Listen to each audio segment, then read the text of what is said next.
Magnolia Street sidewalk. Loretta Mae Jackson is standing in front of nearly 30 homeless veterans lined along the curb, sitting and lying on flattened cardboard, coats worn thin, boots still on, eyes heavy with hunger and pride.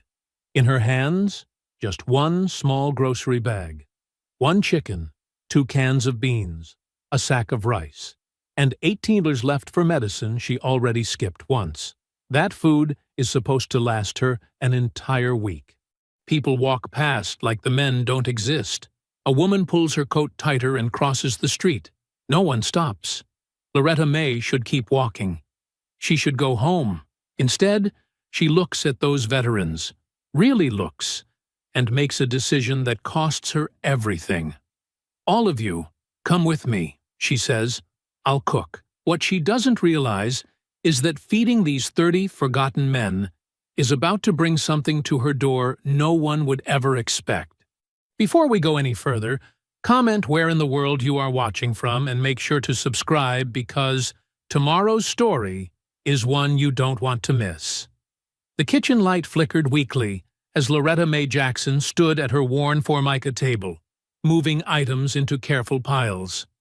6 cans of beans, 4 cans of tomatoes, $2.37 in quarters and dimes, 31 blood pressure pills in an orange bottle. "Lord, have mercy," she whispered, touching each item like a rosary. The tax notice beneath her cracked sugar jar seemed to glow red in the dim light, demanding attention she couldn't give it. Her ancient refrigerator hummed and rattled, threatening to quit just like the back burner on her stove. That burner only worked when she hit it with the wooden spoon hanging on a nail nearby, a trick Elijah had figured out years ago before cancer took him. The soup she'd made yesterday still had enough for 2 servings. Mrs. Dolores Whitfield's cough had sounded awful through the thin walls last night. Loretta Mae poured the soup into her last clean plastic container, the steam fogging up her glasses. A knock at the back door made her smile. Right on time.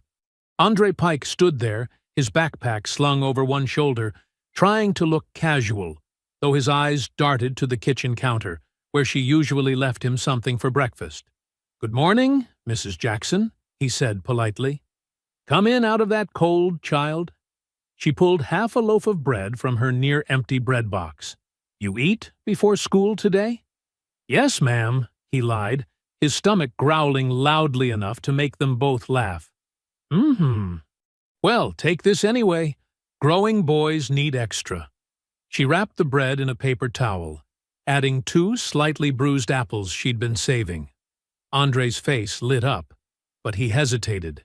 "You sure you don't need it? What I need is to know you're fed proper." She patted his shoulder. "Now go on, before you're late." After Andre left, Loretta Mae gathered the collard greens she'd picked from her tiny backyard garden. They weren't much. The soil was poor and the weather hadn't been kind. But Deacon Samuel Reed never turned down donations for the church pantry. The screen door creaked open again. This time it was Evelyn, still in her nursing scrubs from the night shift. Exhaustion and frustration written across her face. "Mama, please tell me you're not giving away more food." Evelyn spotted the soup container and bread wrapper. "I knew it. You haven't even paid this month's light bill." "Good morning to you too, daughter." Loretta Mae kept her voice gentle. "How was work?" "Don't change the subject. These bills are serious." Evelyn snatched up the tax notice. "They're threatening to take the house, and you're out here running a charity." "I'm running nothing but my own kitchen, same as always." "That's the problem. You act like you've got Rockefeller money when you can barely keep your own lights on." Evelyn's voice cracked. "Why won't you think about yourself for once?" Loretta Mae set down her market tote. "Come here, baby." She pulled out a kitchen chair. "Sit with me a minute." Evelyn sat, but her jaw remained tight with worry. "You remember that dream I told you about? About the old church annex?" Loretta Mae asked. "Mama, not this again." "Just listen. That building's sitting there empty, falling apart. But I see what it could be. Tables with clean tablecloths, a proper kitchen, veterans and families eating together with their heads held high. Her eyes grew distant. No more people having to choose between medicine and meals. No more proud servicemen picking through dumpsters. "It's a beautiful dream," Evelyn said softly. "But dreams don't pay property taxes." "Maybe not, but they keep hope alive." Loretta May touched her daughter's hand. "Your daddy used to say a table should always have room for one more plate. Daddy also worked himself to death trying to keep this house." Evelyn's eyes filled with tears. "I can't watch you do the same thing." "I'm not working myself to death. I'm living the way I know is right." Loretta May stood, gathering her market tote. "There's soup in the fridge if you're hungry before you sleep. Where are you going now?" "To take these greens to the church, then to town to see what's on sale." She folded the tax notice carefully, tucking it into her apron pocket. "Don't worry so much, baby. The Lord ain't brought me this far to drop me now." Evelyn watched helplessly as her mother wrapped a thin scarf around her shoulders. Outside, the sky hung low and gray, promising cold rain. But Loretta May stepped out with her head high, her market tote swinging gently, as if the weight of unpaid bills didn't bend her shoulders at all. She paused at the bottom of her porch steps, looking up at the heavy clouds. The morning air bit through her worn coat, but she'd known colder days than this. She'd known hunger, loss, and invisible years of sacrifice. But she'd never known how to walk past suffering without trying to ease it, even when her own cup was empty. The fluorescent lights of Save More discount grocers buzzed overhead as Loretta May carefully counted her emergency dollars. The cashier, a tired-looking woman named Betty, watched with patience born from years of seeing customers stretch every penny. "Found some good deals today," Betty said kindly, scanning the marked-down vegetables. "These potatoes just got a bit of sprouting. Still perfectly fine." "Oh, yes," Loretta May agreed, examining the small chicken she'd chosen, the last one marked half price. "Just need a little extra love, that's all." Her total came to $18.43, leaving just $2 in her emergency fund. She packed everything carefully into her market tote, making sure the bruised tomatoes wouldn't get crushed under the rice bag. "Stay warm out there," Betty called as Loretta May headed for the exit. "Storm's coming in fierce." The wind had picked up while she'd been shopping, whipping her scarf around her face as she stepped outside. Dark clouds rolled overhead, heavy with promised rain. Loretta May pulled her coat tighter, grateful she'd worn her better shoes even if they pinched her toes. She'd walked these streets for decades, knew every crack in the sidewalk, every faded storefront, every spot where the concrete dipped and collected water. The railway overpass ahead marked the halfway point home. Its steel beams groaned in the wind, and graffiti marked its weathered walls, mostly gang signs and crude words, though someone had painted a small cross near the bottom. As she approached, movement caught her eye. A line of men huddled against the concrete wall, collars turned up against the wind. Some sat on flattened cardboard boxes, others stood with hands deep in pockets, heads bowed against the cold. The sight stopped her in her tracks.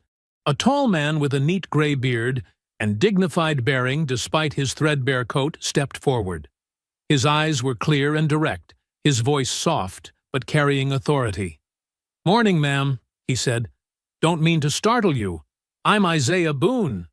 "Loretta May Jackson," she replied, noting how the other men kept their distance, trying not to appear threatening. "Y'all look half frozen. What happened to the shelter?" "Boiler went out last night. Staff's short-handed, said they had to close early." Isaiah gestured to the men behind him.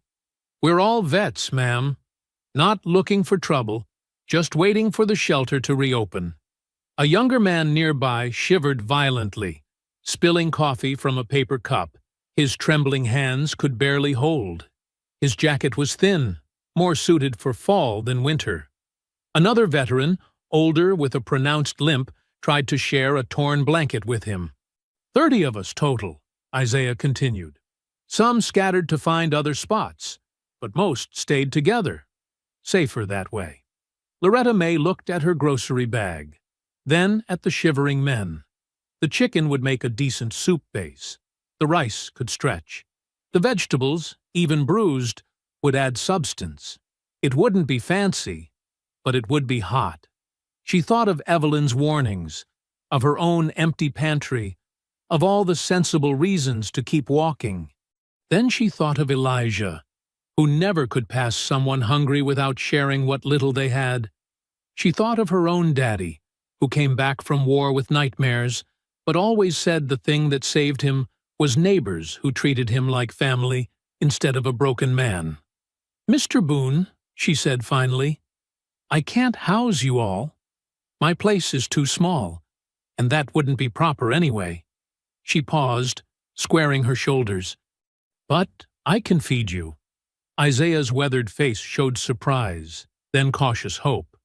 "Ma'am, we don't want to impose." "It's not imposing if you're invited." She shifted her market tote. "You'll need to come in shifts, maybe 6 or 7 at a time. And I expect military manners in my house?" "Yes, ma'am." Isaiah removed his cap, revealing gray hair cut regulation short. "We know how to follow orders." "This isn't orders, Mr. Boone. This is dinner." She glanced at the younger man still shivering. "First group in an hour. You bring that boy first, before he catches his death." Several of the men straightened instinctively at her tone, as if responding to a commander. Others looked away, perhaps embarrassed at needing help from an elderly woman who clearly had little herself. But no one refused. "God bless you, Mrs. Jackson," Isaiah said softly. "God already did, giving me enough to share." She turned toward home, then looked back. "My house is the yellow one on Magnolia Street, 3 blocks past the Baptist church. White trim, garden out back. You'll see the porch light." The wind cut sharper as she hurried home, her mind already calculating how to turn one chicken into enough meat for 30 men. She'd need to dig into her emergency supplies, the dried beans in the back of the cabinet, the cornmeal she'd been saving, maybe even the good spices she used only on holidays. Evelyn would be furious. The tax notice crackled in her apron pocket, a paper reminder of all the reasons this was foolish. But some things mattered more than being sensible. Some moments asked you to choose between security and humanity. Her legs ached from walking, her fingers numbed around the market tote handles, but her heart felt lighter than it had in weeks. Because sometimes the right choice was also the hard choice, and sometimes you had to trust that when you emptied your cup for others, God would find a way to fill it again. Loretta May's key scraped in the lock as she shouldered open her front door, market tote heavy against her hip. The familiar sight of her kitchen, the worn linoleum floor, the ancient stove with its temperamental burners, the nearly bare shelves, made her pause in the doorway. She drew one long, steadying breath, then set her shoulders and stepped inside. "Lord, give me strength," she whispered, unpacking her groceries. The chicken looked smaller on her counter than it had in the store. The bruised vegetables wouldn't feed 30 hungry men without help. She reached for her telephone, an old corded model that sat on her kitchen wall. First call was to Deacon Samuel Reed. "Deacon? It's Loretta May. I need to borrow those folding chairs from the church basement." She listened for a moment. "No, not for Sunday dinner. For tonight, and any extra tables you can spare." The deacon's concern carried through the line. "Tonight? Loretta May, what are you planning?" "Just doing what needs doing." She explained about the veterans, keeping her voice steady. "They're somebody's sons, Deacon. Somebody's brothers. Can't let them go hungry in this weather." After a pause, he sighed. "I'll bring what I can in my truck. Give me an hour." Her next call was 3 houses down, to Mrs. Dolores Whitfield. The elderly widow had been collecting cookware since her wedding day in 1962. Dolores? Those big soup pots you used for church suppers, are they still in your basement? Loretta May twisted the phone cord between her fingers. I need to borrow them. All of them. Mrs. Whitfield didn't hesitate. Andre can carry them over. That boy's always looking for ways to earn pocket money. Loretta May counted the remaining dollars from her birthday card. Money she'd been saving for new curtains. The old ones were so thin they barely blocked the draft. But curtains wouldn't feed empty stomachs. She tucked the bills into her purse and headed for Leonard Pike's corner store. The bell chimed as she entered. Mr. Pike looked up from his newspaper. Twice in one day, Loretta May? Must be important. Need 3 more chickens, she said. And all the cornbread mix you've got. Onions, too, if they're not too dear. He studied her face. Feeding an army? Something like that. While Mr. Pike gathered her items, she examined the dented cans on his clearance shelf. Some were missing labels, marked down to almost nothing. She added them to her pile. The screen door slammed behind her as she returned home. Evelyn's car sat in the driveway, and Loretta May's heart sank. Her daughter stood in the kitchen, staring at the pots already simmering on the stove. "Mama, what are you doing?" Evelyn's voice was tight with frustration. "Mrs. Whitfield said you're expecting 30 men? Have you lost your mind?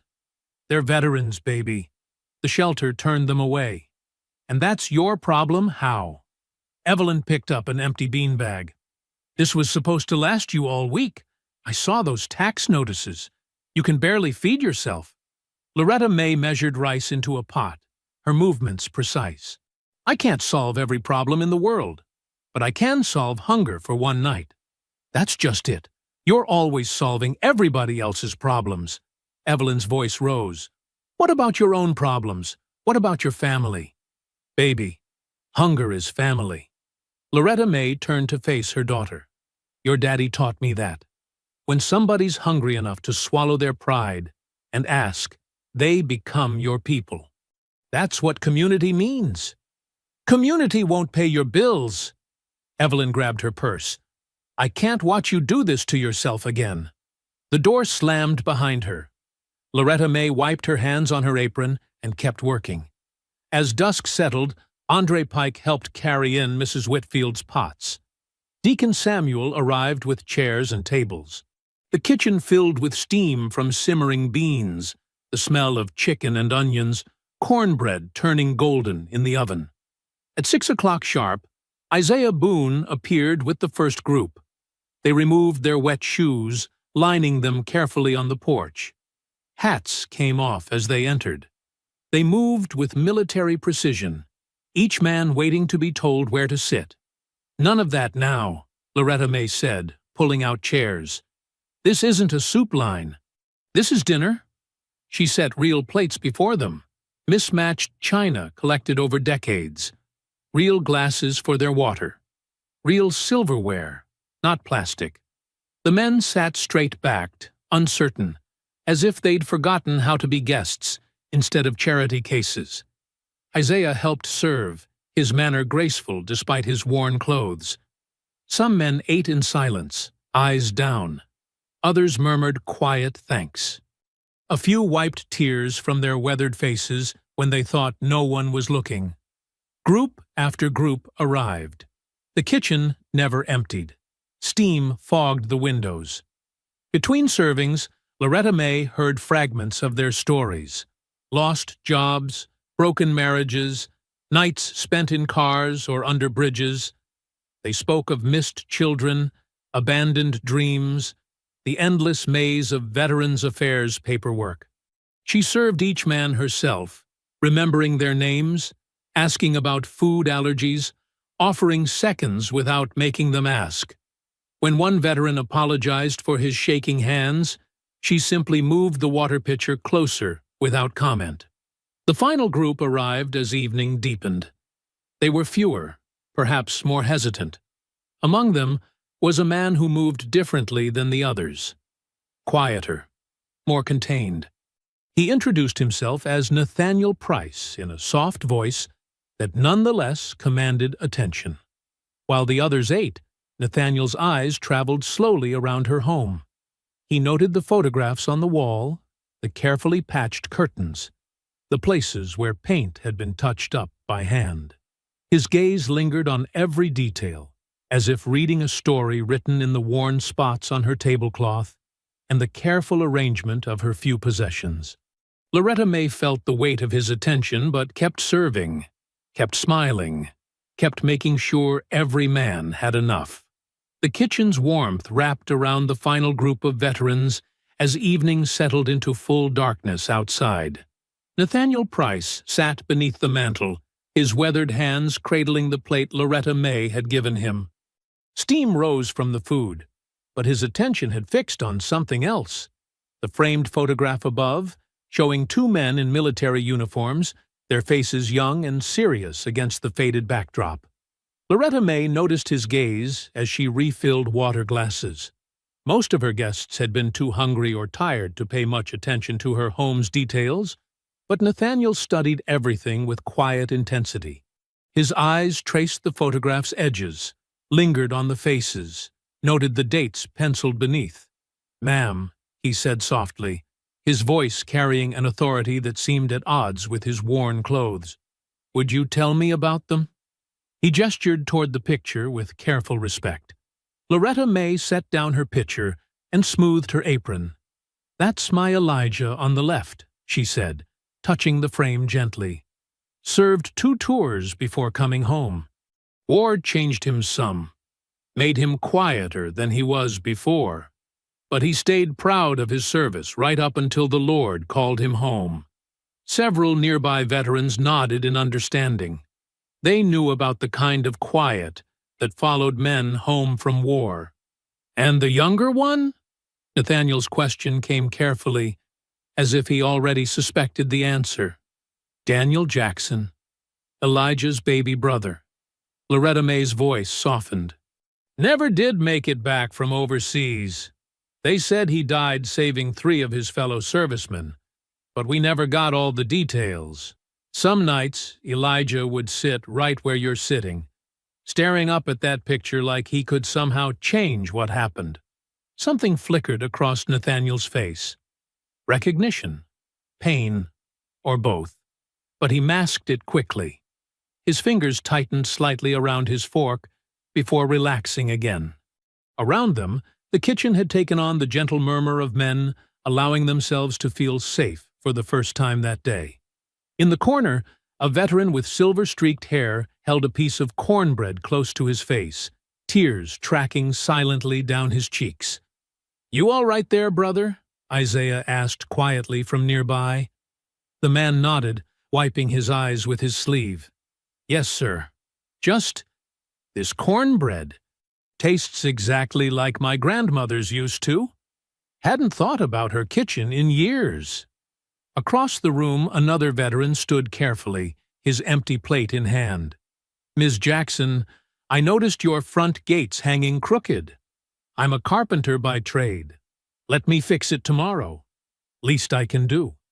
"Not tomorrow," Loretta May said firmly but kindly. "Tonight, you're guests in this house, not workers. There's more cornbread if anyone's still hungry." She moved between the tables, refilling plates, remembering who had mentioned food allergies earlier, making sure no one felt rushed despite the late hour. Her own fatigue didn't matter. These men had carried heavier burdens than tired feet. Nathaniel watched her movements, noting how she stretched portions without making it obvious, how she remembered each man's name after hearing it only once. When she passed near his chair again, he spoke. "May I ask you something, Ms. Jackson?" She paused, dish towel draped over her arm. "Of course. Why did you do this?" His eyes were intent, searching. "You clearly don't have resources to spare.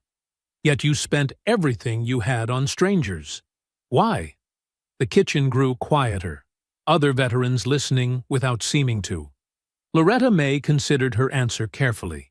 "Because being hungry isn't just about food," she said finally. There's a hunger that comes from being invisible, from having people look right through you like you don't exist. I've seen that look in too many eyes, especially veterans. Sometimes feeding somebody's dignity is as important as feeding their body. Nathaniel held her gaze for a long moment, then nodded once, as if confirming something to himself. The evening wound down slowly. Men helped stack chairs, insisted on washing dishes despite her protests, thanked her with military precision and heartfelt words.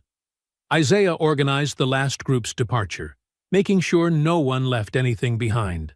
After the final goodbye, after the last footsteps faded from her porch, Loretta May began her nightly routine of checking locks and turning off lights. As she straightened a chair in the dining room, something caught her eye, a gleam of metal beneath the seat. She bent down and picked up what looked like a large coin, heavy and cold in her palm. One side bore an intricate design she didn't recognize. The other carried symbols and words she couldn't quite make out in the dim light. It wasn't ordinary currency.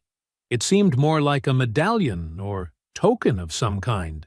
Walking to the mantel, Loretta May placed the mysterious coin beside Elijah's photograph. Her fingertips lingered on its smooth edge for a moment before she turned away.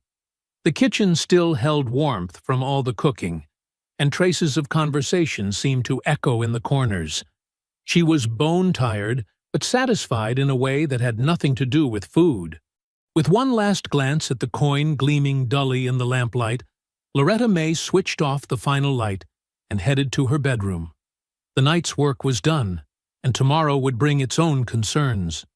For now, she had done what needed doing, and that was enough. A deep rumble pulled Loretta May from sleep before the sun could touch her window. At first, she thought it was thunder, but the sound was too mechanical, too organized. Engines, dozens of them, idling outside her house. Then came the rhythmic thud of boots on pavement, precise and purposeful.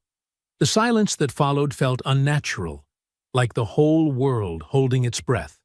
Loretta May's heart quickened as she slipped on her robe and house shoes. After decades on Magnolia Street, she knew every normal morning sound. Mrs. Whitfield's screen door squeaking at 6, Andre Pike's bicycle rattling past for his paper route, the distant whistle of the freight train. This silence was different, heavy, waiting. Her fingers trembled slightly as she reached for the living room curtain.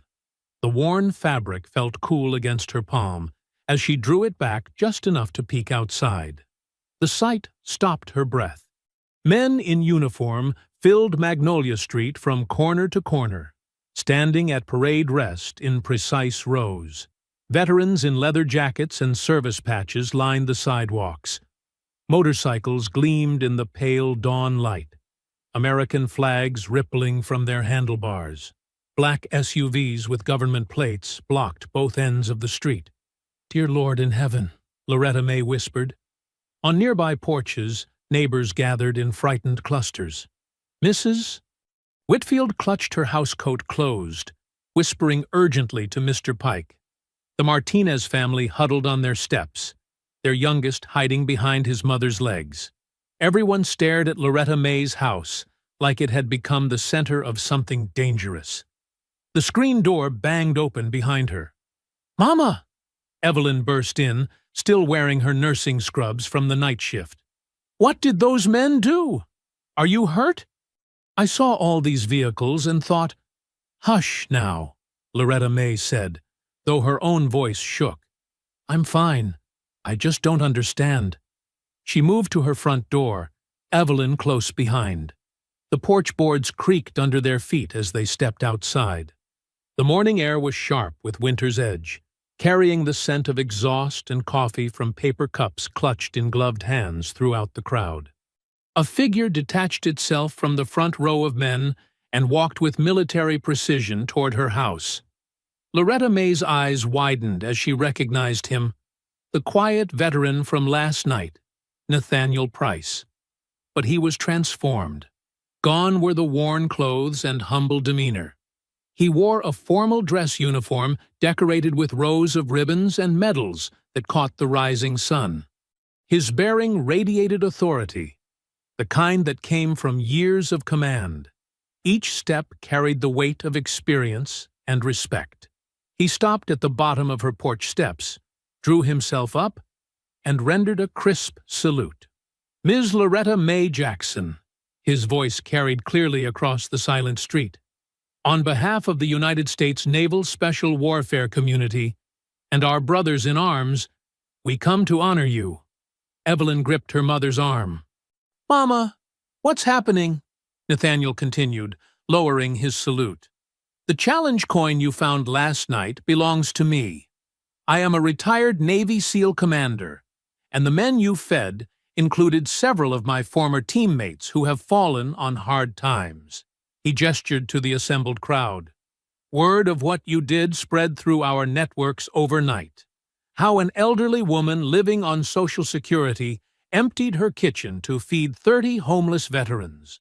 How you served them at your table with dignity, treating them like honored guests instead of burdens.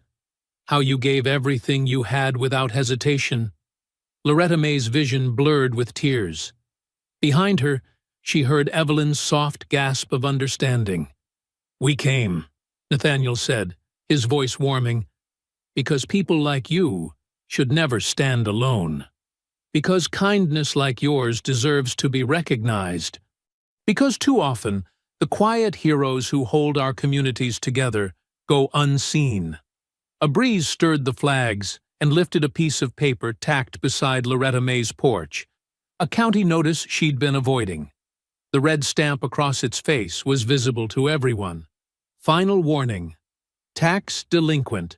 Property subject to seizure. Nathaniel's eyes flickered to the notice, then back to Loretta May. Something passed between them. Understanding, perhaps, of how pride and need could live so close together. She straightened her shoulders, conscious of her faded robe and house shoes, but holding herself with the same dignity she'd shown the night before. All around her, hundreds of men stood at attention, waiting. "I just did what needed doing," she said softly. "Same as any of you would." "That's exactly why we're here, ma'am." Nathaniel turned to face the assembled crowd. His voice rang out like a command. "Present arms!" As one, 300 men snapped to attention and saluted. The sound of hundreds of boots striking pavement echoed down Magnolia Street like thunder. Loretta May stood trembling on her porch, one hand pressed to her heart. Evelyn's arm slipped around her waist, supporting her. The sun finally crested the rooftops, sending long shadows across the sea of uniforms and lighting up the tears on Loretta May's cheeks. All around them, neighbors emerged from their houses, understanding now that this was no threat, but a tribute. Mrs. Whitfield dabbed her eyes with a handkerchief. Mr. Pike removed his cap. Andre stopped his bicycle in the middle of the street, paper route forgotten, mouth open in awe. The salutes held steady. No one moved. No one spoke. 300 men stood frozen in respect for one woman who had opened her door to the forgotten. The salute ended with another sharp command from Nathaniel, and Magnolia Street erupted into organized chaos. Veterans and SEALs moved with practiced efficiency, breaking into teams without needing direction. Years of military training showed in their synchronized movements as they spread across Loretta May's property. "Ma'am, permission to clear those fallen branches?" A broad-shouldered SEAL in working clothes approached the porch, pointing to the storm debris littering her yard. Before Loretta May could answer, 3 more men were already gathering tools from a truck. They worked methodically, creating neat piles of brush, while another group tackled her sagging fence with hammers and fresh boards. "They just know what to do," Evelyn whispered, watching the transformation unfold. Loretta May gripped the porch railing. "I never meant to cause all this fuss." A line of SUVs pulled up, and teams began unloading supplies, boxes of groceries, space heaters, warm blankets, cases of bottled water. Everything moved with precision, each item catalogued and organized on folding tables that appeared as if by magic. The rumble of a familiar truck announced Deacon Samuel Reed's arrival. He stepped out with a group of church volunteers, coffee urns, and breakfast supplies. His eyes were wide at the sight of so many uniformed men, but he quickly found his purpose. "We'll set up the coffee station here," he directed his team, pointing to a clear spot near the driveway. "These men need something warm after standing in the cold." A woman with a professional camera moved carefully through the scene, documenting without intruding. Her Navy press credentials identified her as Alicia Warren. She captured the organized activity, but kept a respectful distance from Loretta May, seeming to understand the delicate balance between recording history and preserving dignity. "Please," Loretta May said, her voice trembling as she watched more supplies arrive. "I'm not some kind of saint. I don't want people feeling sorry for me." Nathaniel climbed the porch steps, his manner direct but gentle. "This isn't pity, Ms. Jackson. These men recognize service when they see it. They're responding to something familiar, the kind of quiet sacrifice that holds communities together." A familiar figure emerged from the crowd, Isaiah Boone, leading the same 30 veterans from the night before. They looked different now, faces washed, clothes somewhat neater, carrying themselves with renewed purpose. They formed a protective circle near Loretta May's porch, as if guarding the woman who had guarded their dignity. "We brought coffee this time," Isaiah said with a small smile, holding up a cardboard carrier. Evelyn stood in the doorway, watching the scene with conflicting emotions crossing her face. Her eyes followed the efficient movement of supplies, but more than that, she observed the faces of people coming forward with stories about her mother's past kindnesses. The teenager who'd received lunch money in secret, the widow who'd found groceries on her porch during hard times, the veteran who'd been welcomed for Sunday dinner when he had nowhere else to go. "Mama," Evelyn said softly, "I had no idea how many people—" "Hush now," Loretta May cut her off, embarrassed. "Anyone would have done the same." "But they didn't," Nathaniel said, joining them. "You did." He lowered his voice, speaking just to Loretta May. "About the tax notice and your roof. Those problems won't be ignored. We take care of our own, and you've proven you're part of this family."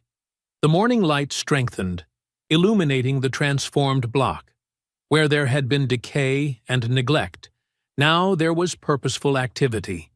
Veterans who had stood in the cold the night before now helped distribute supplies to others in need. Church members worked alongside SEALs, passing out coffee and breakfast sandwiches. Mrs.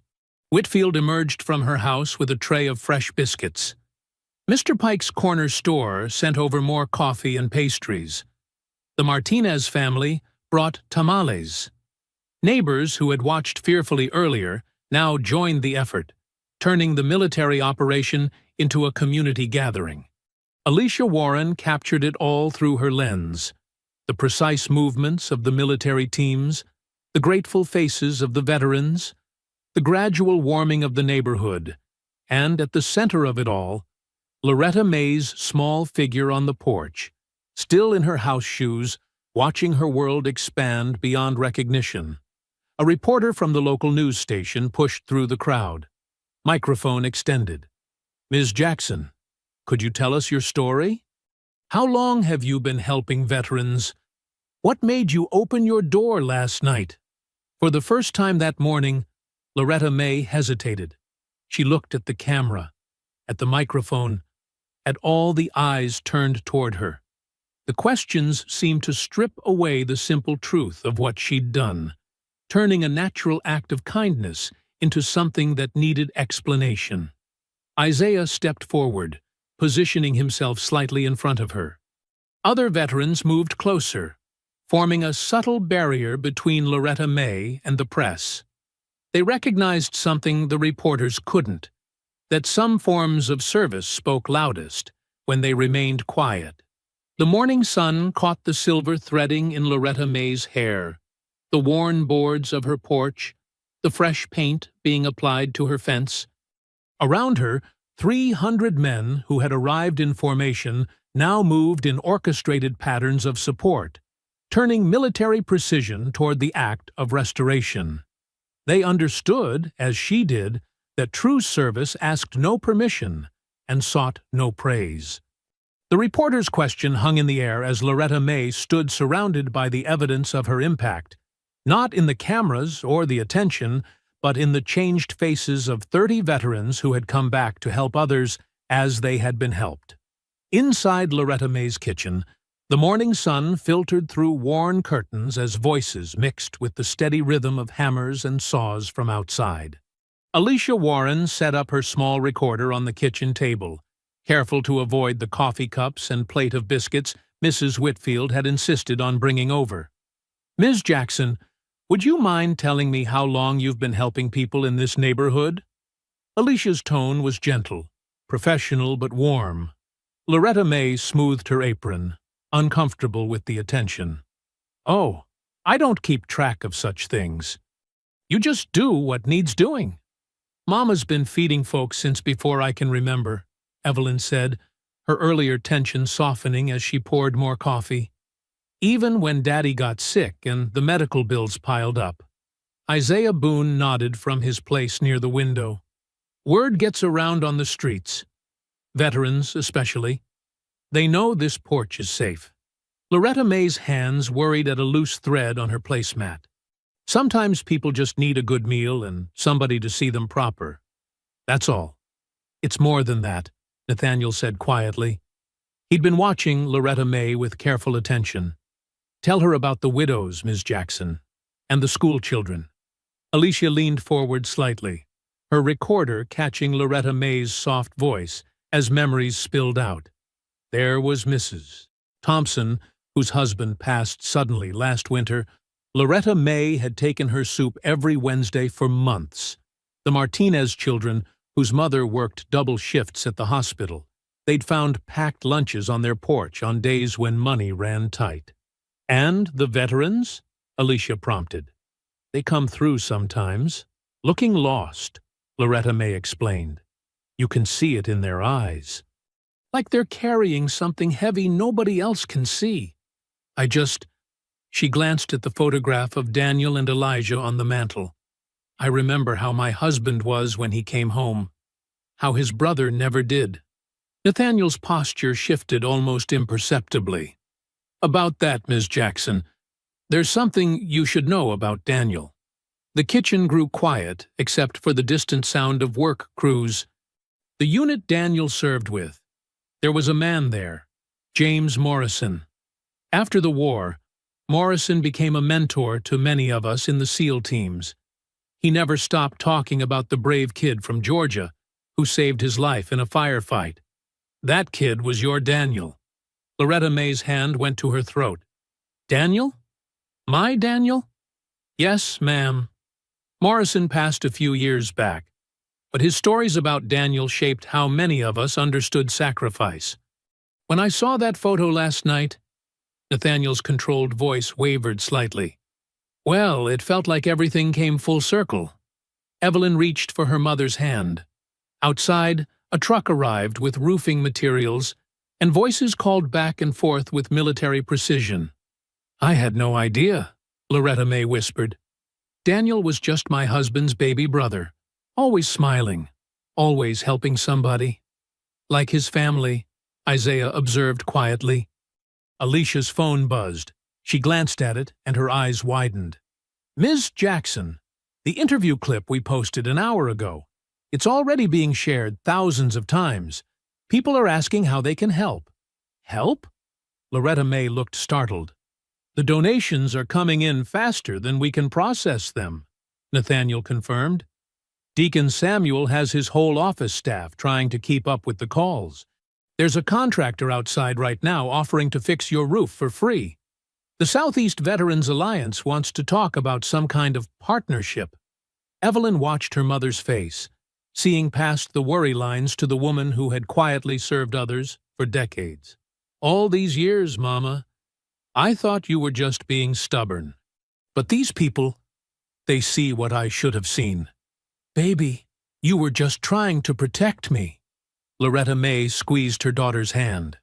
Tell them about your dream, Isaiah encouraged. About the church annex. Loretta May hesitated, then slowly shared her long-held vision. A proper kitchen that could serve hot meals daily, tables where people could eat with dignity, maybe even some services to help veterans get back on their feet. That old church annex down the street, she said, almost apologetically. I always thought if somebody fixed it up. Nathaniel turned to look out the window toward the abandoned building at the end of Magnolia Street. Its brick walls were solid despite the broken windows and overgrown yard. Maybe that dream is not as impossible as you think. The kitchen settled into thoughtful quiet. Through the window, they could see teams of veterans and SEALs working steadily on the house repairs. Mrs. Whitfield arrived with another plate of biscuits. Andre Pike darted between the workers, proudly helping to carry tools. The Martinez family set up a lunch station for the work crews. Alicia's recorder captured it all. The steady murmur of voices, the comfortable scrape of coffee cups, the distant rhythm of hammers that seemed to echo the beating heart of a neighborhood coming alive. Here, in this worn kitchen, with its patched curtains and carefully mended chairs, something larger than charity was taking shape, a recognition of the quiet service that had held this community together through countless hard days. Loretta May watched her visitors with eyes that had seen decades of struggle but never lost their warmth. The morning sun caught the silver in her hair, highlighting a dignity that no hardship had ever diminished. Her simple table had become a gathering place for unlikely allies, a journalist, a SEAL commander, a homeless veteran, and a daughter finally seeing her mother's strength in full light. The afternoon sun cast long shadows across the overgrown lot as Loretta May and her small group picked their way through knee-high weeds toward the abandoned church annex. Paint peeled from its weathered brick walls and plywood covered most windows, but the building's bones remained strong against the sky. "Watch your step there, Ms. Jackson," Isaiah cautioned, offering his arm as they navigated past broken concrete. Deacon Samuel Reed moved ahead to unlock the heavy front door, its hinges groaning with disuse. "Lord, it's been years since anyone's been inside," the deacon said, pushing the door wide. Dust motes danced in the shaft of sunlight that cut through the musty darkness. Nathaniel pulled out a flashlight, sweeping its beam across the fellowship hall. Despite the cobwebs and debris, the space stretched wide and welcoming. High windows lined the walls, their dirty panes dimming the natural light but promising brightness once cleaned. "Look at that kitchen," Evelyn said, moving toward the back. Her shoes echoed on the solid floor. "Those are commercial-grade sinks. Mama, remember when the ladies' auxiliary used to cook here?" Loretta May nodded, running her hand along a steel countertop. 3 deep sinks. Good ventilation hood, too, if it still works. You could feed an army from this kitchen. Or 30 veterans, Isaiah added with a gentle smile. Plus, whoever else needs a good meal.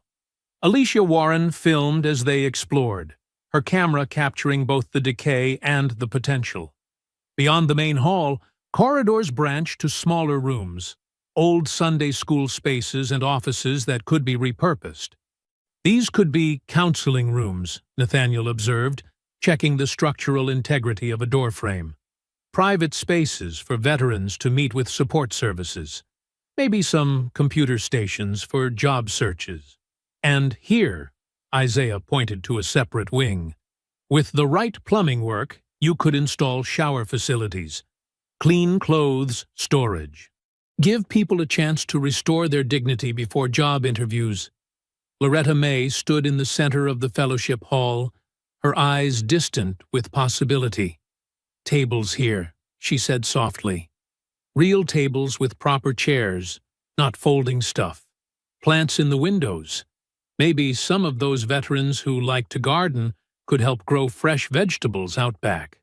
The foundation appears solid, Deacon Samuel noted, tapping the walls. Roof needs work, but it's not beyond saving. Through the grimy windows, they could see several of the 30 veterans Loretta May had fed gathering outside, drawn by curiosity about the activity. They spoke quietly among themselves, pointing at different areas of the building. "Some of us have construction experience," one man called through an open door. "Electrical work, carpentry. If this becomes something real, could be a way for folks to contribute their skills," Isaiah translated. "Give people ownership in building something meaningful." Evelyn watched her mother's face brighten with each new suggestion. The morning's overwhelm had transformed into focused purpose. This wasn't about charity or recognition anymore. It was about creating something lasting. Nathaniel pulled out his phone, making quick notes. With the right coalition of veteran support organizations, private donors, and community partners, this is absolutely feasible. The publicity from yesterday's events has opened doors. People want to help. They just need the right project to rally behind. "And the right person leading it," Alicia added, lowering her camera to smile at Loretta May. They continued through the building, listing needs and possibilities. The deacon mentioned church members with various skills who'd be willing to volunteer. Isaiah knew veterans organizations that could provide counselors and job placement assistance. Even the neighborhood kids peering through the windows began shouting offers to help clean up the yard. For several precious hours, the old annex hummed with renewed energy. Every broken window or water stain became an opportunity instead of an obstacle. The dust-filled air seemed to sparkle with promise. Then a shadow darkened one of the doorways. Milton Baines stood there in his expensive suit, looking oddly out of place among the cobwebs. His smile was practiced, professional, too wide by half. "Ms. Jackson," he said smoothly, "what a pleasure to see you here. I've been meaning to stop by after all the excitement yesterday." Loretta May's spine straightened. "Mr. Baines, I couldn't help noticing all this activity." He gestured vaguely at the building. "Of course, you realize the costs involved in restoration would be astronomical. The permits alone—" He shook his head with carefully manufactured concern. "Perhaps this is the perfect time to discuss more realistic options? Moving on from the burdens of property ownership at your age would be the sensible choice." "My home's not for sale, Mr. Baines," Loretta May said firmly. "Never has been." Now, let's not be hasty." His smile never wavered. "Everything has its price, and with all these new complications," he left the threat hanging delicately in the dusty air. Nathaniel and Isaiah moved subtly closer to Loretta May, while Evelyn's eyes narrowed at the intruder's practiced smoothness. "Good day, Mr. Baines," Loretta May said, turning her back on him to discuss paint colors with Alicia.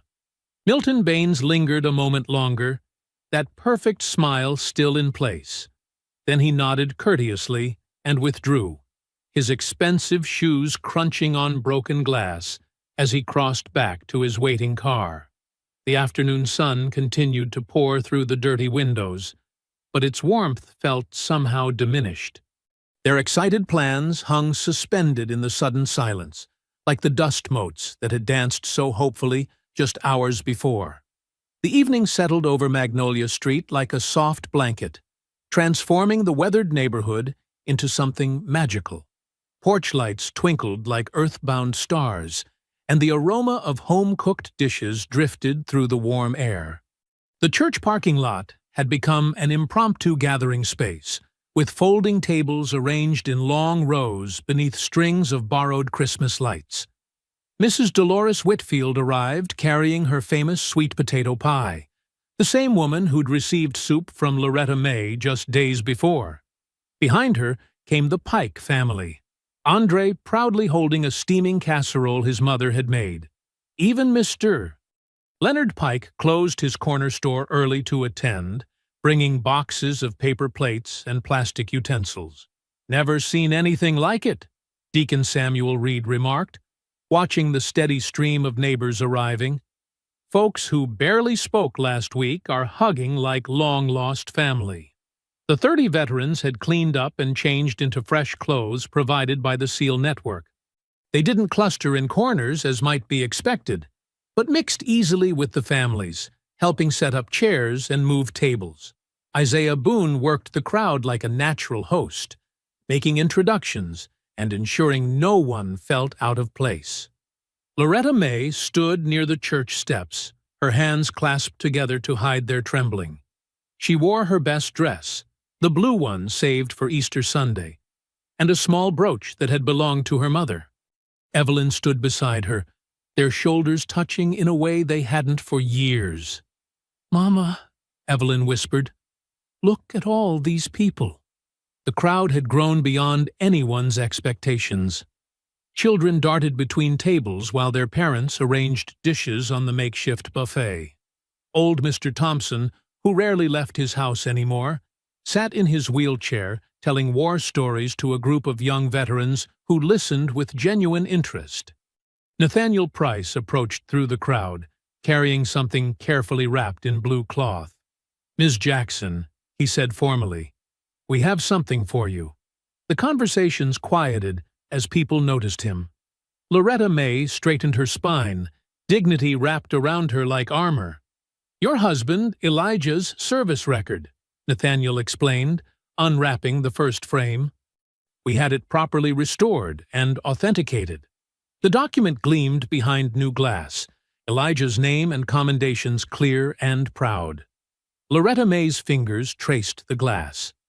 "Oh," she breathed, "look how handsome he was in that photo."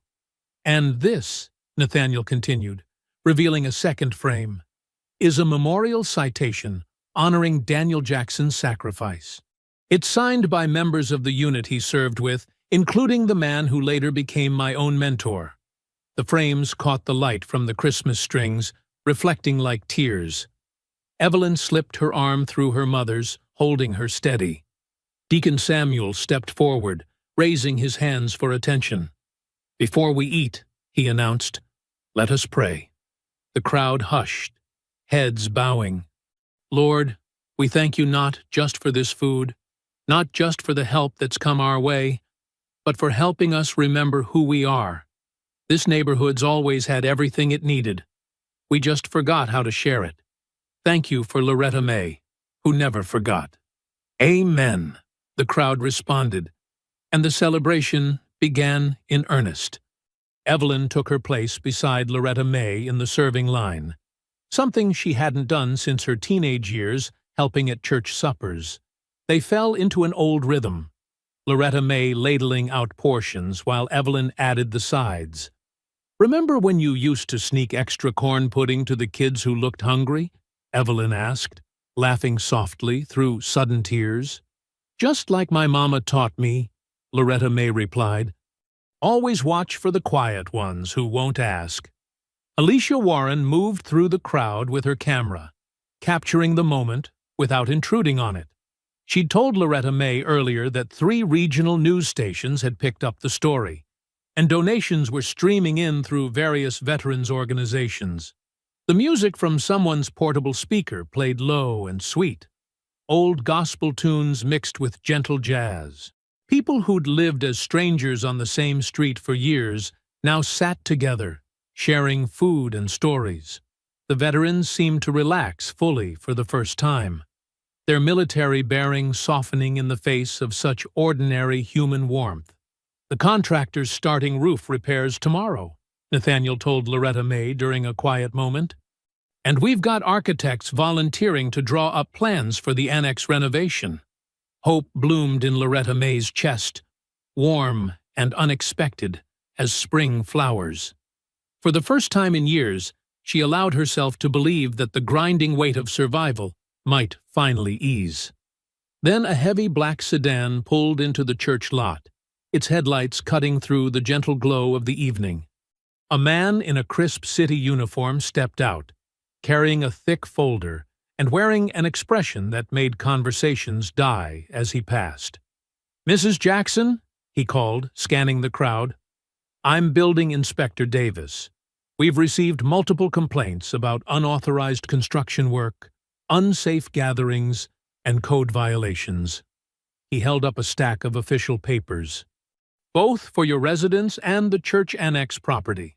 The music from the speaker seemed to fade on its own, or perhaps it was just that everyone had gone so still they'd stopped hearing it.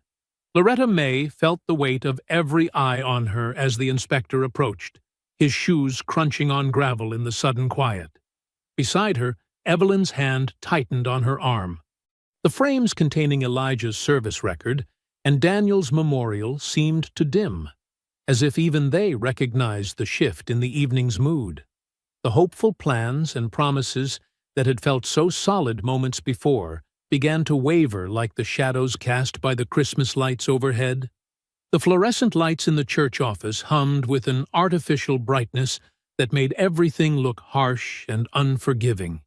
Loretta May sat in one of the old wooden chairs, her hands folded in her lap, while Deacon Samuel Reed spread the citations across his desk.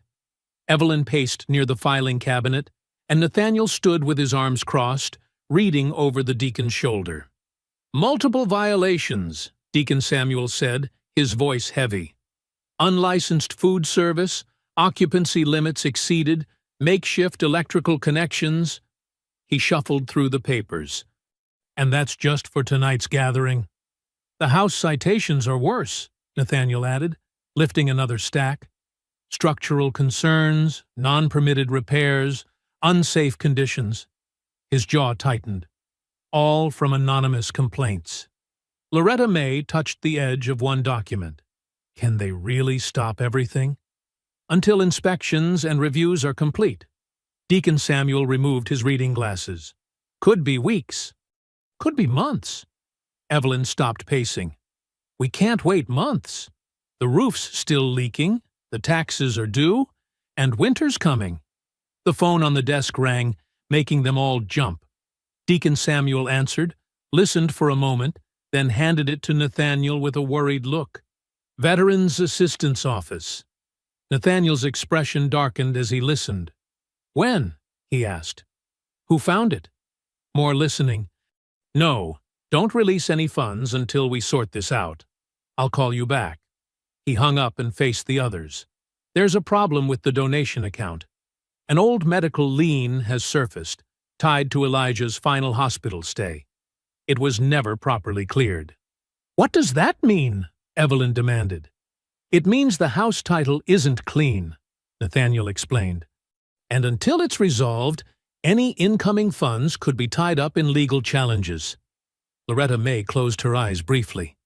Elijah worried so about those bills.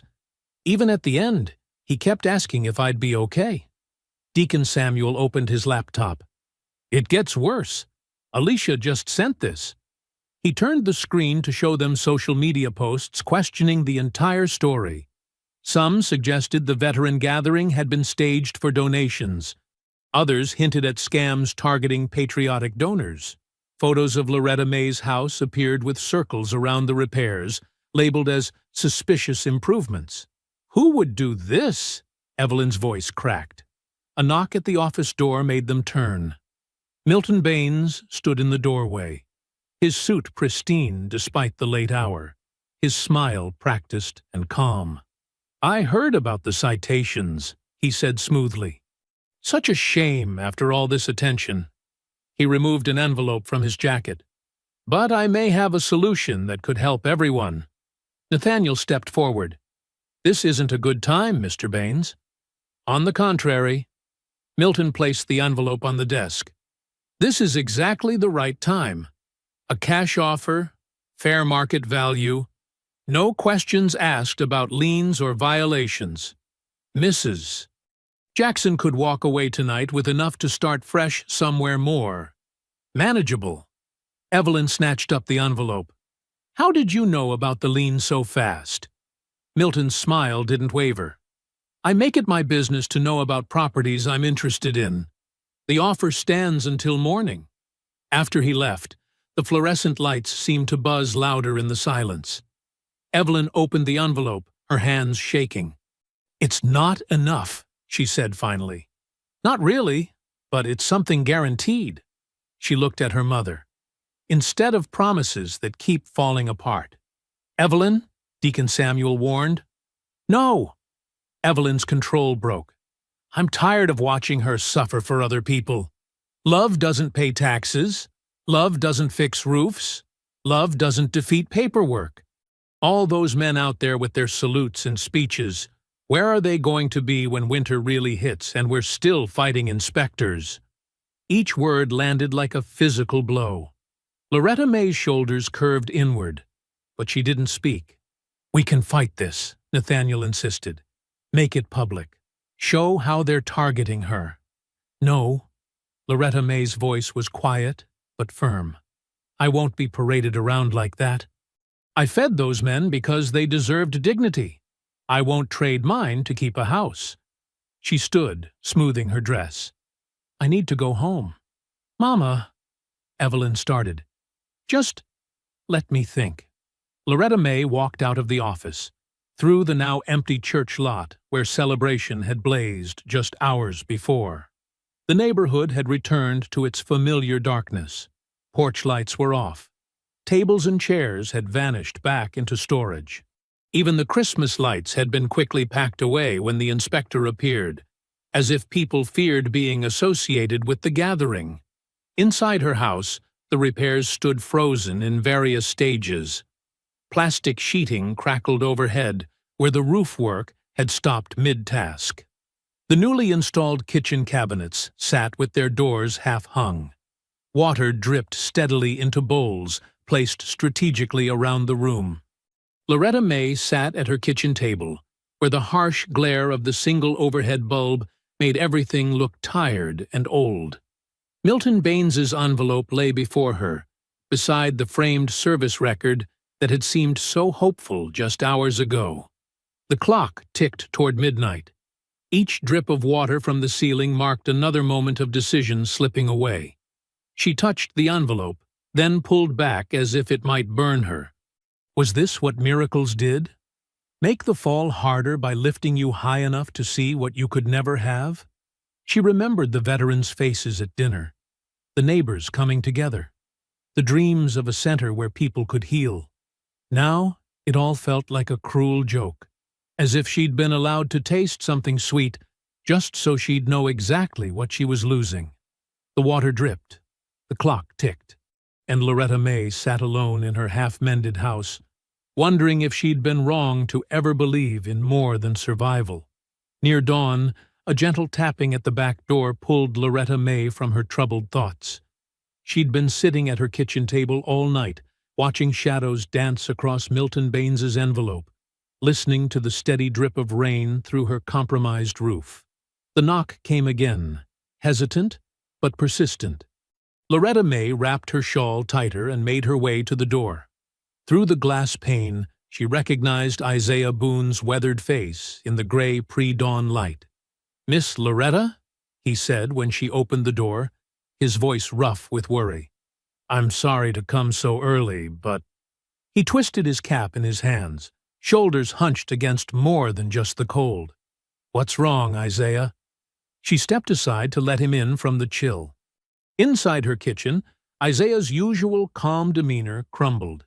"It's Terrence Holloway. He was with us that night you fed everyone."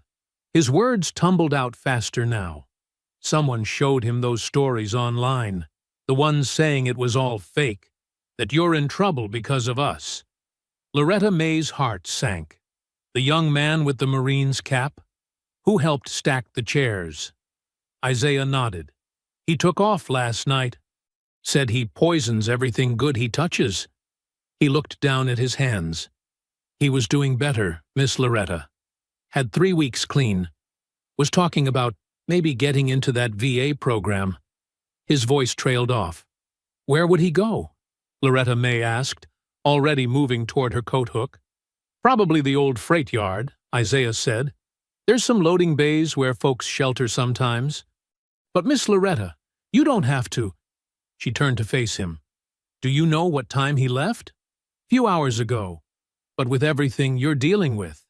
Isaiah gestured at the papers on her table, the dripping ceiling. This ain't your burden. Loretta May looked at Milton Baines's envelope, still sitting there like a lifeline to safety. She could sign it right now. Walk away from all this mess, all these broken pieces she couldn't possibly fix. It would be the sensible thing to do. Instead, she reached for her heavy wool coat. Help me gather some things. She moved through her kitchen with purpose, filling her old metal thermos with the coffee she'd made hours ago. She wrapped 6 leftover biscuits in a clean dish towel, added some cheese and apples she'd been saving. Her hands worked quickly, automatically, the same way they had when 30 hungry men stood in her yard. Miss Loretta, Isaiah tried again, you could lose everything. She paused, one hand on the thermos. Isaiah, did I ask those men for anything when I fed them? No, ma'am. Did I make them prove they deserved kindness? No, ma'am. She tucked the wrapped food into her large pocket. Then why would I start counting the cost now? She handed him the thermos to carry. Show me where to go. They walked through streets still wrapped in pre-dawn shadows. The air bit cold against their faces. Loretta May's arthritis complained with each step, but she kept pace with Isaiah's longer stride. They passed the church where celebrations had turned to chaos just hours before, then the abandoned annex that had briefly held such promise. The freight yard lay beyond the active tracks, a sprawl of old buildings and loading docks where weeds pushed through concrete. Isaiah led her carefully around debris, through a maze of rusted equipment. Their footsteps echoed in the hollow spaces. They found Terence in the deepest bay, huddled against corrugated metal walls. He looked smaller than Loretta May remembered, curled in on himself like he was trying to disappear. Go away, he said when he saw them, his voice cracking. I mess up everything. You saw what happened. All those people turning on Miss Loretta because she helped us. Loretta May didn't hesitate. She walked right up and sat beside him on an old wooden crate, smoothing her coat beneath her like she was settling in for Sunday service.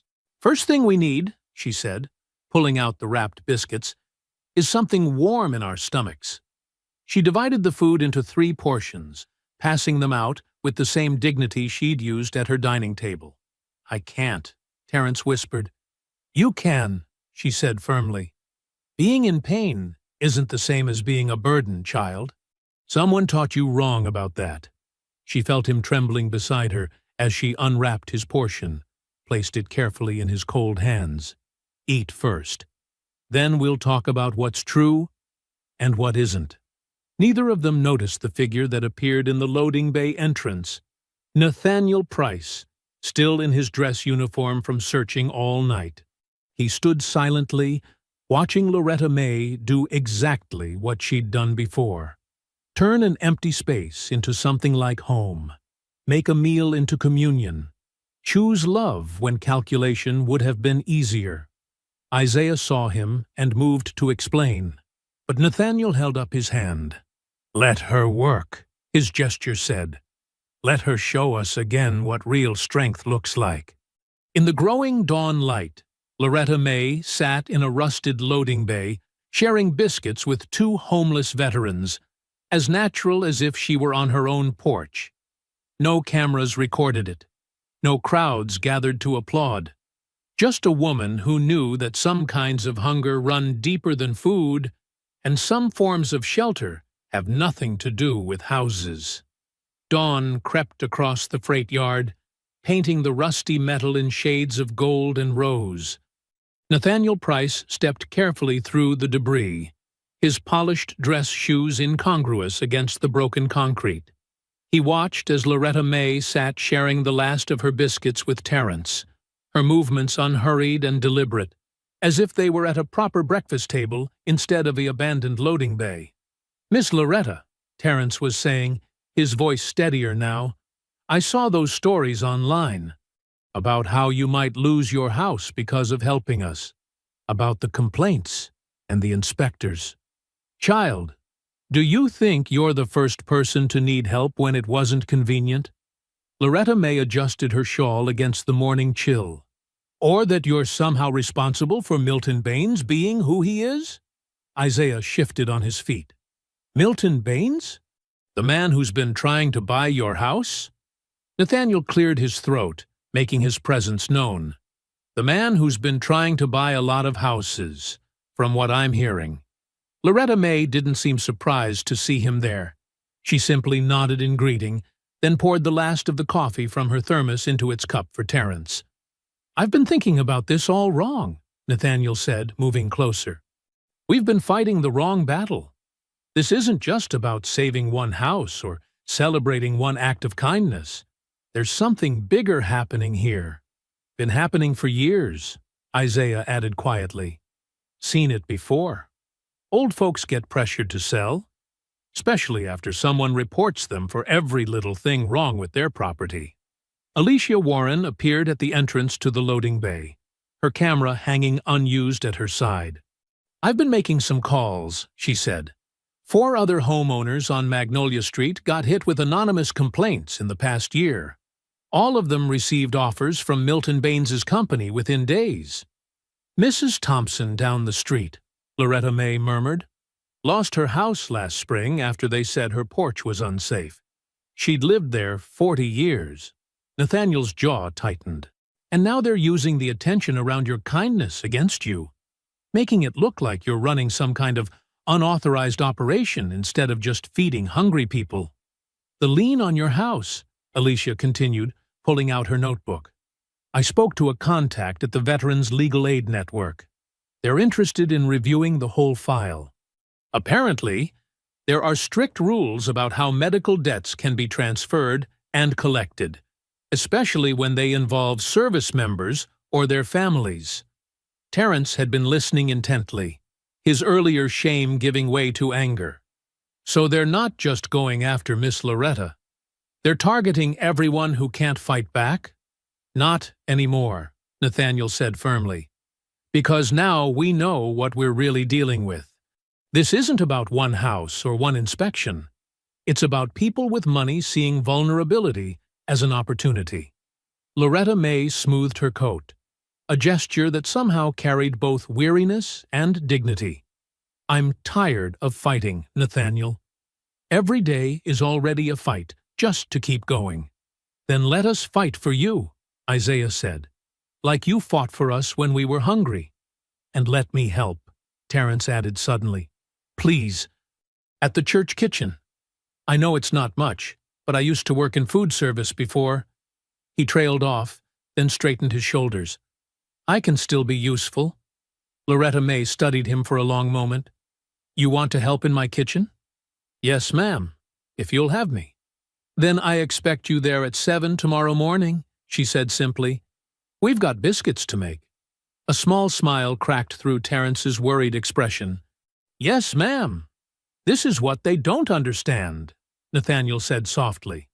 They see houses and profit margins. They don't see how a community actually works, how it heals itself if you let it.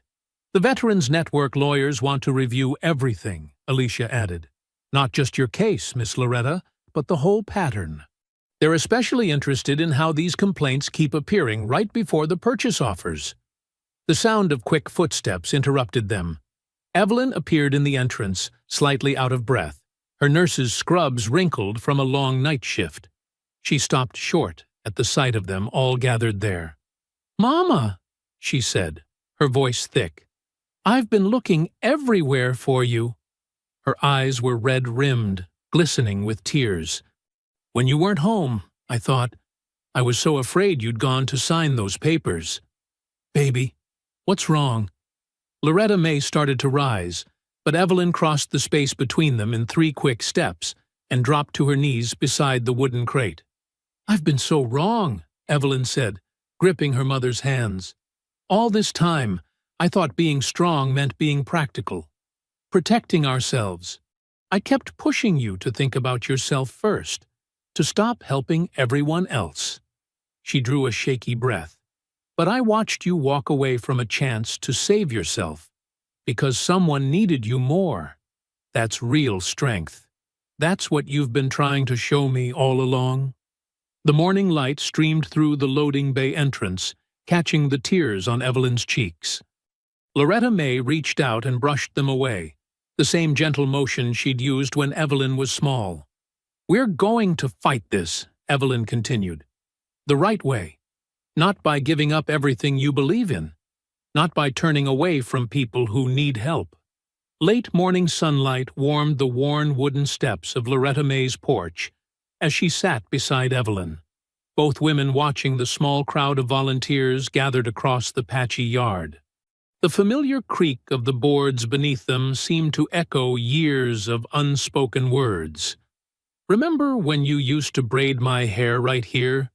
Evelyn asked softly, running her hand along the weathered wood. "Every Sunday morning, before church. You'd squirm something fierce," Loretta May smiled. "Always in such a hurry to be done." "I was in a hurry about everything back then." Evelyn's voice caught. "Still am, I suppose. Always rushing to fix things, to get ahead, to make sure we'd be safe." She looked down at her hands. "When Daddy got sick, I watched those medical bills pile up like mountains, saw how the dreams you both had just kept getting smaller and smaller." Loretta May stayed quiet, letting her daughter find the words that had been buried so long. "Then, after he passed, every time you gave something away, food, money, time, I'd feel this panic." Evelyn's fingers twisted in her lap. Like generosity itself was dangerous. Like kindness was going to leave us with nothing. I started seeing every borrowed cup of sugar as a threat, every shared meal as a step closer to disaster. "Oh, baby." Loretta May reached for her daughter's hand. "Why didn't you tell me? How could I? You were already carrying so much. And you made it look—" Evelyn swallowed hard. "You made it look easy. Like having almost nothing didn't hurt. Like giving away what little we had was natural as breathing." "It wasn't easy," Loretta May admitted. "And I made mistakes too. Hiding bills, pretending things weren't as tight as they were. I thought I was protecting you from worry, but maybe I was just making it harder for you to understand." "I was so afraid," Evelyn whispered. "Not just of being poor. We'd been poor before. I was afraid of ending up invisible. Like you were invisible, Mama. Working so hard, helping so many, and still having to count out pennies for blood pressure pills." Across the yard, Isaiah Boone and Terrence Holloway stood quietly with the other veterans, waiting for direction but giving mother and daughter the space they needed. Nathaniel Price approached slowly from the sidewalk, a folder tucked under his arm. "I've got news," he said, stopping at the bottom of the steps. "The lawyers think they've found something. That lien from the hospital. There are irregularities in how it was transferred. And Alicia's been gathering statements all morning from other homeowners who got pressured by Milton Baines." Loretta May straightened her shoulders. "How many?" "7 so far. All with similar stories. Anonymous complaints, sudden inspections, then quick offers to buy before they could fix anything." Nathaniel's expression hardened. "It's not random. It's a system." Deacon Samuel Reed crossed the yard to join them, his work boots leaving prints in the morning dew. "Church council just met. They've voted to open the fellowship hall as a temporary headquarters. We've got phones, tables, whatever you need to organize." "The men want to help," Isaiah added, stepping forward with Terrence. "We can split into teams, go door to door, get more statements from folks who've been targeted." Terrence nodded eagerly. "People might talk to us different than officials. We know what it's like when nobody wants to hear your story." Evelyn stood up, brushing off her scrubs. Something had shifted in her face, the worried tension replaced by something fiercer, more focused. "I've got contacts at the hospital too, in records. They might be able to help track down other liens like Mama's.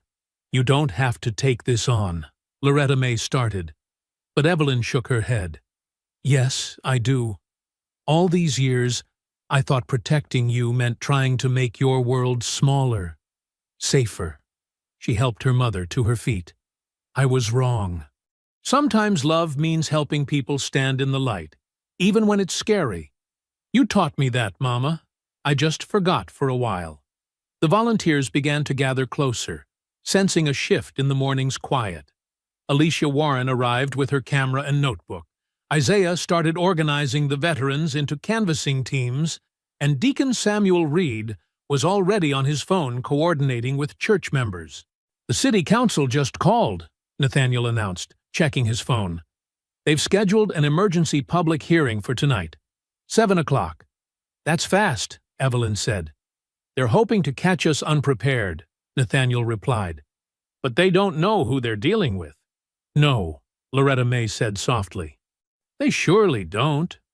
The morning sun climbed higher, warming the patched roof and weathered siding of the house that had sheltered so many meals, so many prayers, so many moments of quiet giving. Up and down Magnolia Street, porches that had been empty now held watching neighbors. Windows that had been dark began to show lights.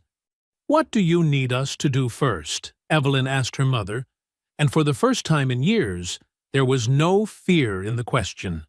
No urgent need to fix or control or protect.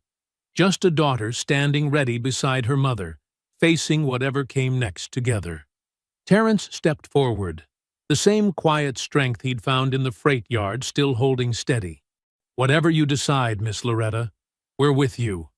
The volunteers nodded, the veterans straightened, and Magnolia Street seemed to hold its breath, waiting for what would come next. 7 o'clock wasn't far away, but they had something Milton Baines and his paperwork could never touch. A community awakening to its own power, and a truth that needed telling at last. The city council chamber, with its dark wood panels and fluorescent lights, strained to contain the crowd that packed every available space. Neighbors from Magnolia Street filled the front rows, many still wearing work uniforms or church clothes. Behind them sat dozens of church members, including Deacon Samuel Reed and his wife, their Bibles resting in their laps. Veterans lined the walls, Isaiah Boone and Terence Holloway among them, standing shoulder to shoulder with quiet dignity.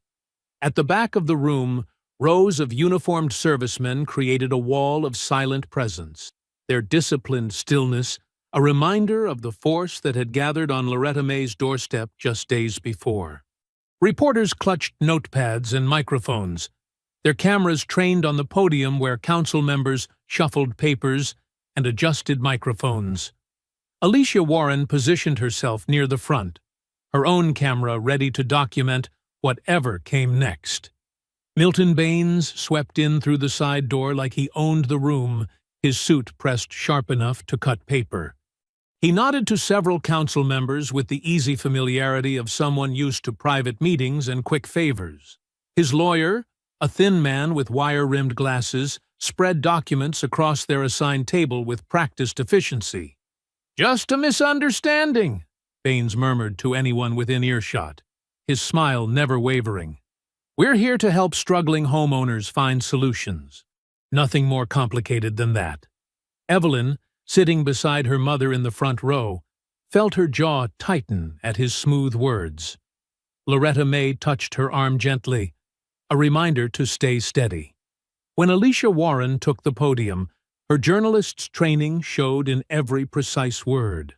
She presented maps marking properties where anonymous complaints had appeared just before Milton Baines's offers. She showed timelines of code violations, pressure tactics, and suspiciously quick foreclosure proceedings. With each revelation, Baines's smile grew more brittle. "In the past 18 months," Alicia stated, 17 elderly homeowners in this district received citations following anonymous complaints.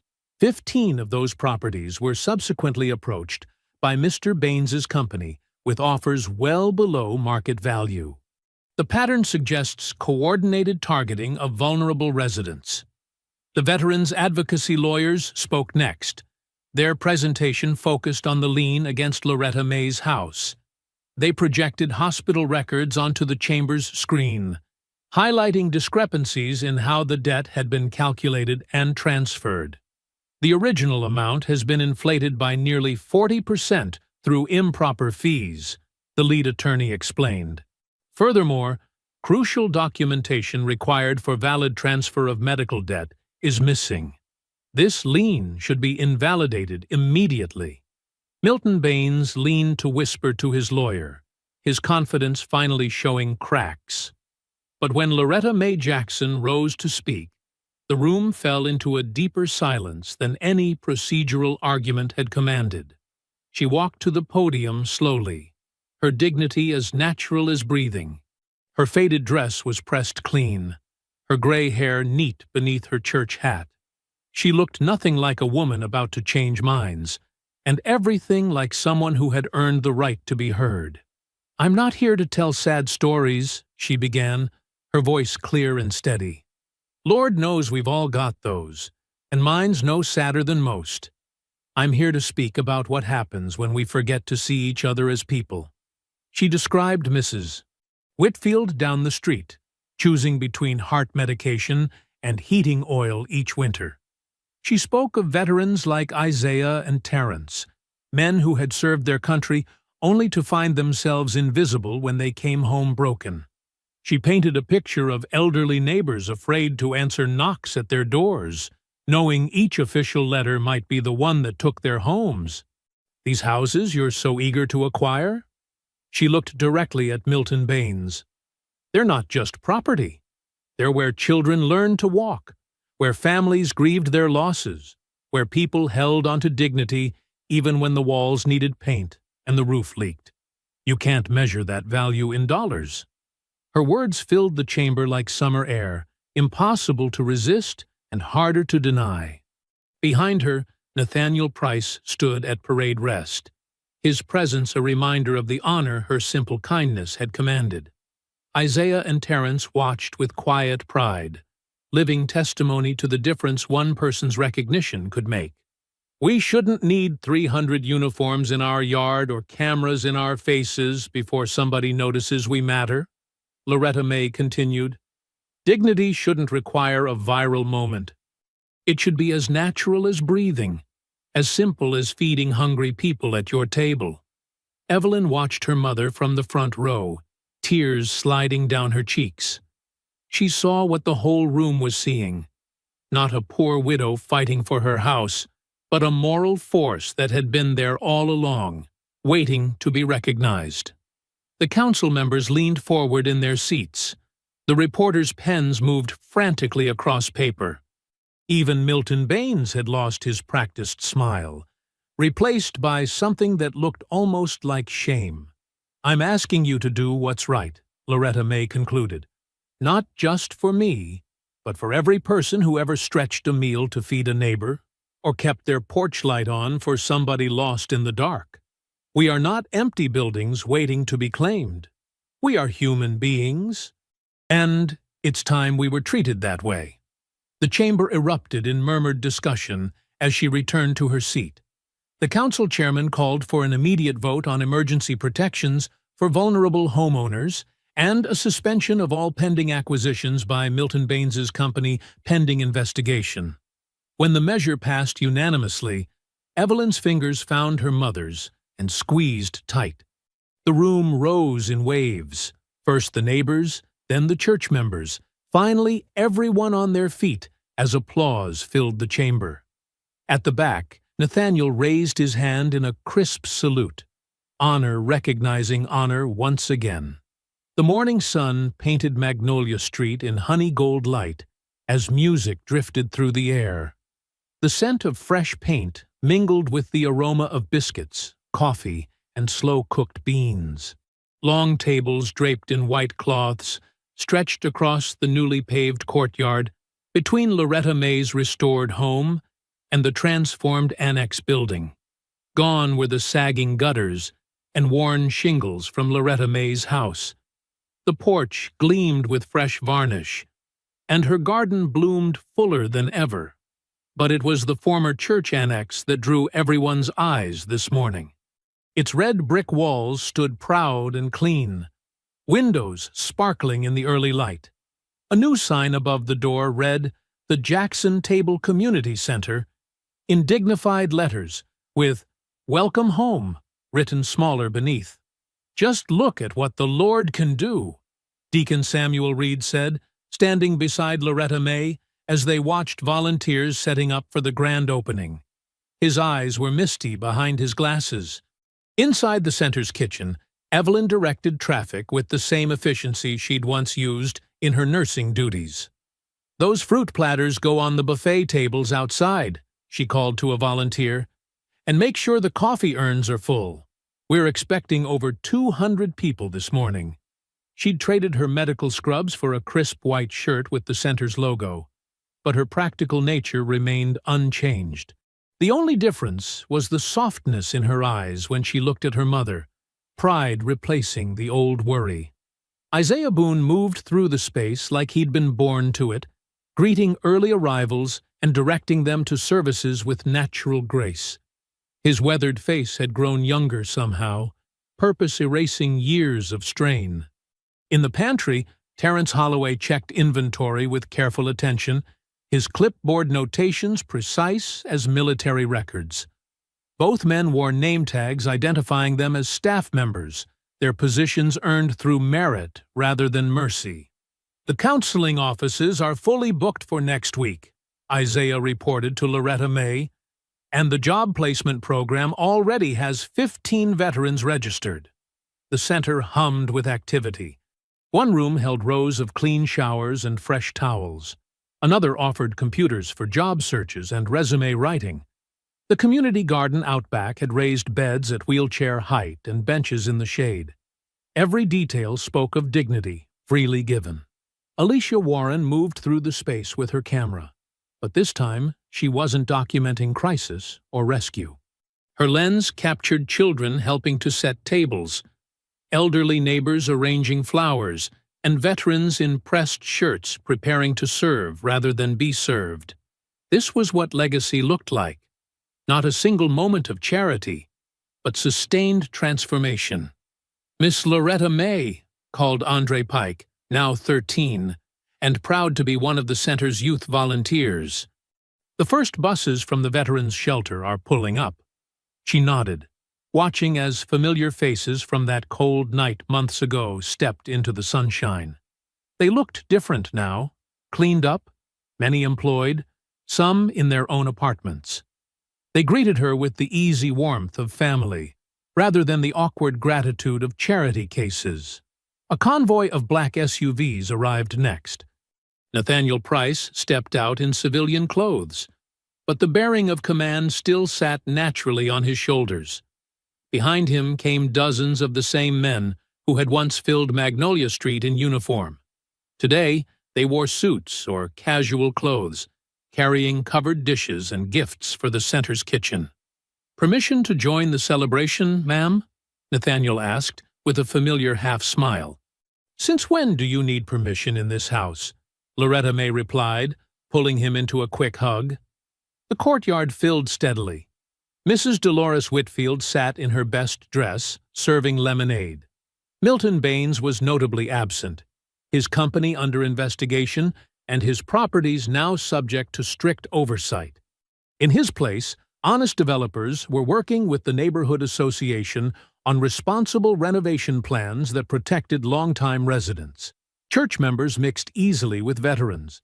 Children darted between tables while their parents found job leads or health care referrals. Elderly neighbors who had once been afraid to ask for help now volunteered in the kitchen, their wisdom valued as much as their work. "Daddy would be so proud," Evelyn said softly, joining her mother on the porch. She fingered the small gold cross that had been Elijah's, now hanging at her throat. Both him and Uncle Daniel. Loretta May nodded, thinking of the photographs that held places of honor inside. Elijah Jackson in his service uniform, Daniel Jackson forever young in his. their sacrifice now supporting new kinds of service. The old challenge coin from that first night sat framed beside them, marking where one act of kindness had sparked a revolution of dignity. The sound of car doors closing drew their attention.